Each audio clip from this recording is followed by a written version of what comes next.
这个女人经历过生死，重生后只会变得更强大。薛雪想着想着便到学校了，洛顿商学院，这是国内顶尖的贵族学校。来到这里的只有2种人，真正的学霸和贵族。薛雪原本属于后者，短短3个月内变成了前者，用成绩征服了曾经对她不屑一顾的同窗。课室里所有人的目光会时不时地看向薛雪，他们不知道为什么一场车祸而已，导致养伤回来后的薛雪竟变得如此精致，甚至完美。曾经想要欺负薛雪的人看到她都会红着脸，当然薛雪对他们的想法也是毫不在意，毕竟经历了这么多苦难之后，知道了人类的情绪和痛感什么的都很靠不住。面对老师的提问，薛雪也能对答如流，她的内心是冰冷的，所以才能把自己的情绪压抑住。这种压抑早已把她的心灵扭曲，简直是变态了。连老师都赞扬薛雪真的很完美，完美的家世，完美的容貌，甚至是现在完美的成绩，反倒让那些原本嫉妒的人开始反思自己。陈叔来接薛雪下课，看到薛雪心事重重的样子，便问薛雪学业是否很辛苦。还好，总要学下去的。薛雪回想起以前的黑暗，这种学习的辛苦算得了什么？薛雪回到家中，母亲便马上关心女儿今天怎么样。薛雪随即坐下与母亲聊天，还不错呢，母亲今天也很辛苦吧？薛家产业名义上是薛老爷给儿子薛姐，但实际上是被云如这个控制欲很强的女人打理着，是很辛苦的。下面的经历简直没脑子，下次的月考你也要拿第一哦。这就是云如的虚荣心，今早才关心我学习的晚，但还是要求做到最好，继续保持第一才能得到所谓的母爱吧。果然是一笔划算的交易，薛雪英答道。当然了，云如欣慰地摸着薛雪的脸，不愧是我的乖女儿。对了，我明天要去探望慈心孤儿院，不在家里吃早餐了。慈心孤儿院，如此熟悉的名字，上一世毁了我一切的好妹妹终于来了，还有点期待呢。听到熟悉的慈心孤儿院，没有血缘接近的妹妹，还是通过其他手段进入薛家。虽然企业家需要慈善活动塑造形象，但碰巧又是慈心孤儿院，这绝不是偶然。云如也感觉到经历了一场车祸后，女儿竟一夜长大变成她的心头肉。薛雪若有所思回到房间，听说慈心孤儿院是薛柔长大的地方，人长得好看又听话，没想到这么快妈妈又要去孤儿院了。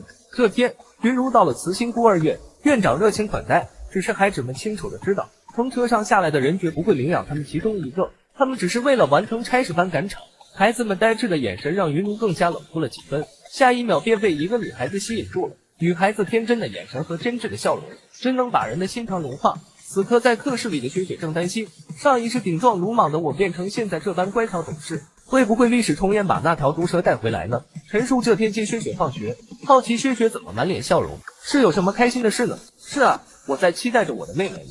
薛雪回到家中，只见仆人与管家望叔，家里空荡荡的，见薛雪好像在找什么，望叔便说：小姐，夫人今天还没回家。这样啊，那我先上楼了。看到如此待人有礼的薛雪，仆人们在背后大赞薛雪太美好了，像天使一样，整个人都在发光。之前没有发现是因为小姐在薛老爷那边住着，偶尔回来也不显得多亲密。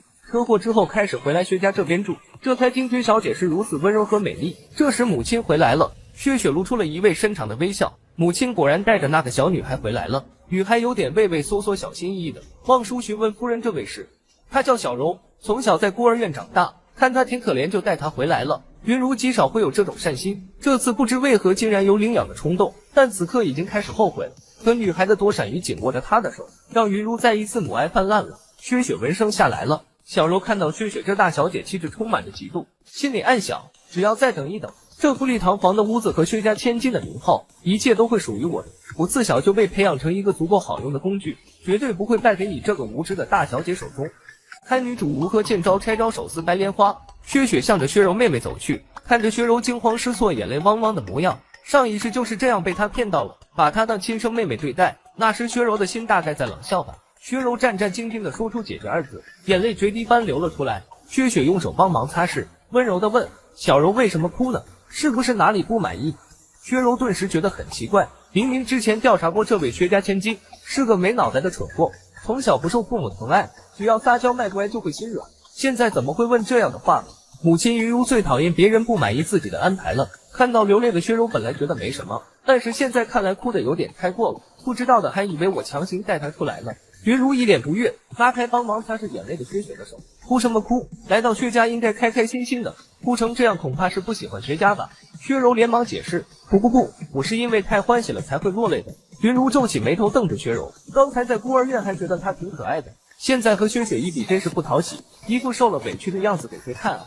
随后不耐烦的挥挥手，行了，让管家带你下去好好收拾一下吧。薛柔充满怨恨的回头看着他们其乐融融的母女俩，看得出云如是个疑心很重的人，关键的一两句话就能让他掀起不尽猜疑。薛柔咬着牙齿下定决心，绝不能让他咽气，紧握着拳头，一定要想办法搬回来。傍晚家人一同用餐，薛父知道了这件事，并没有多说什么。本来他的话语权也不多，况且薛母是个强势的人，他只是觉得那个女孩子很乖巧可爱。薛雪一直安安静静的吃饭，没留意旁边的女孩子是如此乖迈讨巧，连管家望舒都看不惯薛柔喧宾夺主，对他很是不满。薛父和薛母却被逗得喜笑颜开，毕竟之前薛雪是薛老爷带大，没有让他们享受到天伦之乐。车祸后的薛雪又太过于乖巧懂事，让他们很少能感受到被女儿撒娇的乐趣。薛柔对自己的表现很得意，看吧，我会慢慢剥夺他们对你的喜爱，成为名正言顺的薛家小姐。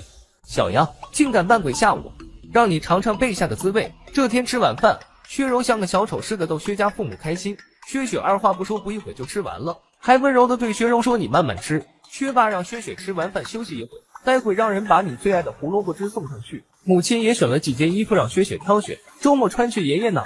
看着薛家父母对薛雪真真切切的关心，薛柔感觉自己像个小丑，用尽浑身解数都比不上薛雪的只言片语，心想没关系，自己还有很多时间，这只是个开始。管家望舒也对薛柔一脸不悦。薛雪回到房间看起书来，重生后的她深知只有知识才能让她获得力量，要不是上一世得过且过，成绩一直吊车尾，也不会让刚来学校的薛柔得逞。起身想出去透透气，打开门发现薛柔像个鬼样子站在门口，薛柔还奇怪为什么不尖叫。正常女孩子看到这一幕应该惊慌失措的。薛雪缓慢地抬起头，阴沉而又瘆人啊！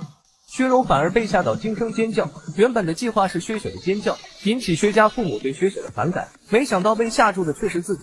薛柔轻声问道：“怎么了？”站在门外，没什么。哼，要不是被困在那可怕的地下室，整天与老鼠和黑暗为伍，我怎么还会像正常人被吓到呢？如果当初有鬼的话，看到我那副凄惨的模样，只会同情和可怜吧。此时听到薛家父母房间的开门声，薛柔想到，如果他们知道是我平白无故尖叫，可能对我反感，把我赶回孤儿院，这绝对不行。避免被责怪，我得扯开话题。姐姐，你是不是很讨厌我？讨厌？怎么会呢？毕竟我是在孤儿院长大的孩子，如果不是阿姨好心，我恐怕不会和你站在一起吧。薛雪温柔地抚摸着薛柔的头，傻丫头，放心吧，我从小都是一个人长大，现在有个妹妹高兴还来不及呢，你能和我作伴，我想妈妈也会很开心的。薛雪轻抚着薛柔的背，听到薛雪的话，薛柔顿时感觉毛骨悚然，一手拍开薛雪的手，你在干什么？这一幕刚好被薛家父母看到，没想到吧，亲爱的妹妹，一切都和前世不一样了。薛母云如托起女儿薛雪被打的手，本以为薛柔会是个乖巧的孩子，竟然这么不懂礼貌，真是一头喂不熟的白眼狼。明明薛雪没做什么，但薛柔不知道自己为何会如此反感，那只手经过的地方像一群蚂蚁爬行一般难受，所以才会忍不住拍开她的手，扑通跪下连忙解释：姐姐对不起啊，我因为在孤儿院被欺负惯了，刚刚只是条件反射，不要赶我走啊。一滴滴的泪珠从眼中滚落下来，薛雪面无表情地看着薛柔这副狼狈的样子。薛家父母都对薛柔无语了，这么好的机会在父母面前表现，薛雪当然不会放过，温柔地扶起薛柔的肩膀，别哭了，我怎么会赶你走呢？用手擦拭薛柔的泪水，真的吗？薛柔强忍着泪水，当然是真的，我们一定要好好相处。一个真正的千金这样对待孤儿院出来的孩子，无论谁此刻都应该感激涕零了吧。但薛柔最讨厌这种伪善了，开什么玩笑，把自己当高高在上的人了。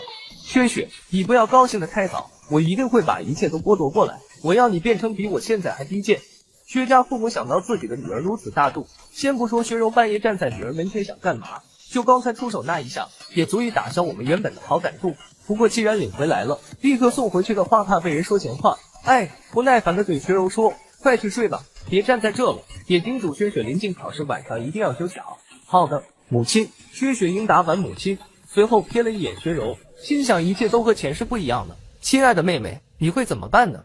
薛柔一脸羞愧地用双拳握住自己的衣角，怎么也想不明白会变成这样。